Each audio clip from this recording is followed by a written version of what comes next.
Genesis chapter 6, verse 8, and in the prior couple of verses, we have seen how mankind is spiraled into a pattern of sin and rebellion. God has determined to wipe them off the face of the earth, but now we're going to see a glimmer of hope enter the picture here with a man named Noah. So let's read it. You'll notice it's a very short verse here, but we'll make a few comments about a particular feature that I find interesting. Noe de Hurin Charin and Antion Kuriu to Theu.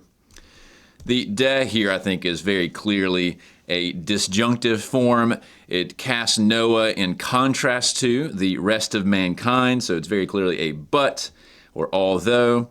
Noah here, that's how his Hebrew name is often transliterated in the Greek.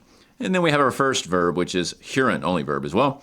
That is clearly from heurisko. You'll notice the stem change to just the epsilon, upsilon, rho. It's a third singular aorist active indicative. It's to find. So Noah found, and then charin here is from charis. So it's either grace or favor. This is in the accusative. In the Masoretic, you'll see chen here, and that's the typical word for this kind of thing. These two are often used, or charis is often the translation pairing for chen. And so Noah found grace or favor, and then we have enantion. That typically means before. And there's actually some textual variants in the Greek tradition where some manuscripts have enopion, and you're probably more familiar with that one. You might have learned that one in Greek 1 or Greek 2, very common preposition. It means the same thing, enantion is just another form of it. And before the Lord God. So Noah found favor before the Lord God. I'll point out that the Masoretic actually has in the eyes of the Lord, and also doesn't have Lord God here. And we've seen that many times in Genesis. It's one of the quirks of the translator. It appears that they're often adding the theos on top of kurios, unless the underlying Hebrew that they were working with had that as well. Now, what should we make of this finding grace or favor? I think it can be tempting for people who, when you read this account of Noah, whether it's from the Hebrew tradition or the Greek, because they're pretty much the same here, to think that perhaps this is in some sense salvific, perhaps, that he's found salvation. And so I wanted to dig into this a bit. This idea of finding grace before, and it's usually enantion, although there's some other prepositions.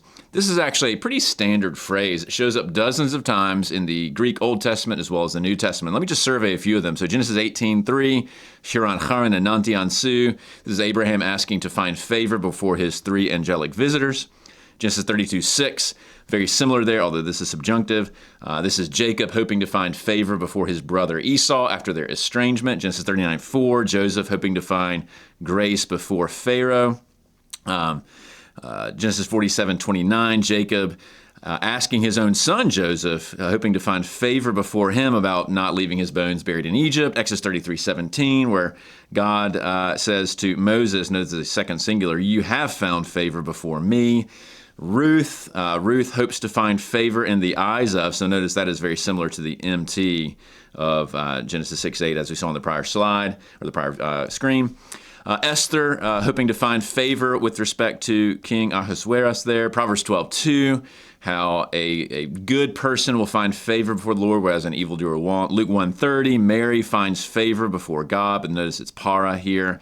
David is recounted as having found favor in nopion, so there's that other option there instead of enantion. So when you look at all of this, there's not a pattern necessarily of like, this is regenerate salvation. It might be in a certain context. Really, the theme with this particular phrase is that you're receiving some sort of beneficent or benevolent attention from someone. It may or may not have a soteriological, in the fullest sense at least, bent to it. So Noah here, this doesn't necessarily mean that he's saved. It means that because of his righteous living, as we'll see in the next verse, he has received a positive glance, if you will. He has received a kind of benevolence from God, and God therefore is going to set his favor upon him. He stands out, if you will, in this dark generation. So hopefully tracing out this idiom, if you will, helps clarify potentially some missteps that one might make with respect to what exactly he's finding grace here. I wouldn't necessarily say this is his moment of salvation per se, or at least the wording itself doesn't immediately imply that. I think it's more a sense of he stands out from among a bunch of evil and darkened peers in his day because of the abyss that mankind has thrust itself into. So hopefully that's been an interesting little tour through a running motif in the Septuagint as well as the New Testament. We'll see you next time for Genesis 6:9.